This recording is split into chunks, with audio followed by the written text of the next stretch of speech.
Robert Champion wasn't just a member of the band, he was a drum major, one of the high-stomping, gloriously entertaining leaders of the Marching 100. Ricky Wills was his roommate. Robert, he loved music. He loved doing what he did, especially drum major, and he always wanted to have the edge on everybody. He would say, "Hey, Ricky, let's go outside. Come on, show me this move right here." While Ricky and Robert had all sorts of fun on the field, things were very different off of it. That was because hazing at Florida A&M had become a fact of life in the band, and to be accepted and respected by others in the band, you had to go through it. Robert had to start at the front of the bus and make his way through the aisle to the back, dodging a barrage of fists and sticks. They're trying to get you stuck in a seat. Ah. And once you're stuck in a seat, it's very hard to get out because that's when everybody kind of surrounds you. How many guys are hitting him? Would there be a couple dozen of them, say? Yeah. They're fighting to get at him? I mean, they were hitting him hard. I'm talking haymakers, kidney shots, and there were just, they had percussion sticks. I saw belts. He's just sitting there like a sitting duck. Robert started panicking, What did he do? He was like, I can't breathe. Need air. And then he started complaining. He said, can't see. Can't see. He said he couldn't see. His eyes were wide open. He was looking at us. He said he couldn't see. He started jerking in and out. He was like,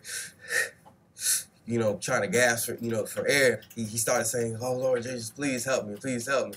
Those were probably the last words he said. The last words. Yeah, he started panicking again, and he just kind of like got passed out.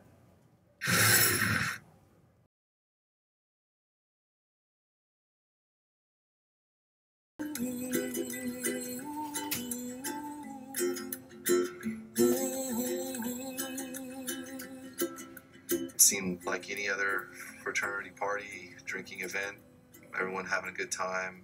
Carson was given a fifth of rum to share with the boy next to him. There was also a bottle or two of Everclear that was passed around. I remember looking over at Carson and just had this kind of glaze in his eyes. I noticed that he was becoming more intoxicated. I could tell that he wasn't all there. His body was kind of going limp, and then I saw him sort of kind of drooling out of his mouth, and then I knew he wasn't all right. He wasn't even sick. He had had so much to drink that it was past that. It wasn't that he just needed to get sick. He needed help. I saw two people just pick him up and carry him out of the room. Don't think I'll ever forget that. I raised him for 18 years, and in 20 minutes, he was unresponsive. I know that they thought about taking him to the hospital and changed their mind.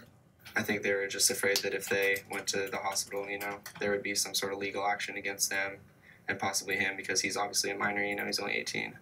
They decided that they didn't want to get in trouble, and they decided that he would probably be fine. And they brought him back inside and put him on a filthy, horrible, disgusting mattress on his side and put a trash can there and left him there.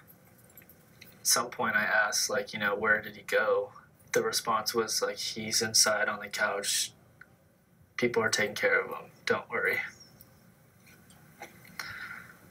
So I didn't worry. Julia was coming down the staircase, screaming and crying that we had had a missed call on our caller ID from the San Luis Obispo County Coroner's Office. Called home, and my dad answered. He just said Carson is dead. But there's another side to all this. What's it like hitting someone? The first year I was able to do it, it felt good. It felt good? Yes. Sort of getting back at what had happened to you the year before? Yes. The process is so intense that it's brewing. You got your blood boiling for the next person. It's a vampire looking for blood. We asked Ligarian to demonstrate a typical night of hazing for the freshmen, who the upperclassmen call crabs. So they just keep, wow, fast. Oof. That's hard. You're not easing up. That's hard. It's a competition thing, so the person before me hit him, and the next person gonna come and hit him harder. Why is it a good tradition? It kind of builds camaraderie, a brotherhood. We play the same instrument, we ate together, studied together, and got hazed together.